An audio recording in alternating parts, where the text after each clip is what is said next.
Another day, another basketball stories na naman ang pagkukwentuhan natin.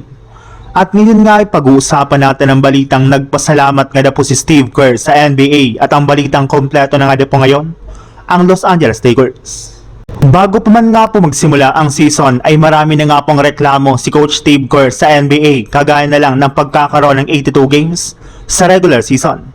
Dapat nga na po ay babaan ito upang sa ganon ay magkaroon ang kanilang mga players ng sapat na pahinga para maging healthy. Bukod rin nga po dyan, nareklamo rin naman nga po nito ang pagkakaroon ng liga ng play-in tournament since hindi na nga na po iyon kailangan na nga na pong bumalik na sa dati ang format ng postseason.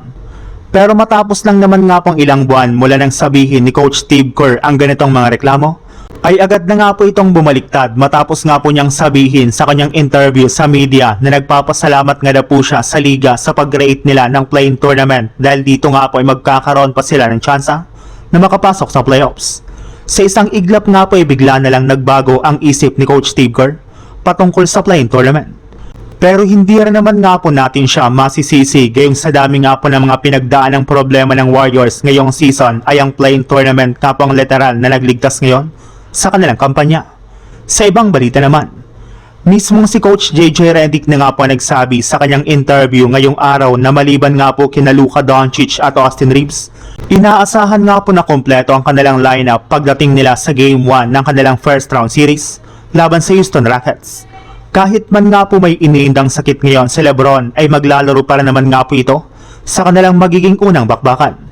At kasabay nga po ng patuloy na practice ng Lakers, ay ibinulgar naman nga po ngayong araw ang kanilang gagamitin na bagong starting five sa Game 1 kung saan bubuhin nga na po ito ng kanilang mga manlalaro na sina Luke Kennard, Marcus Smart, Rui Hachimura, LeBron James at si DeAndre Ayton.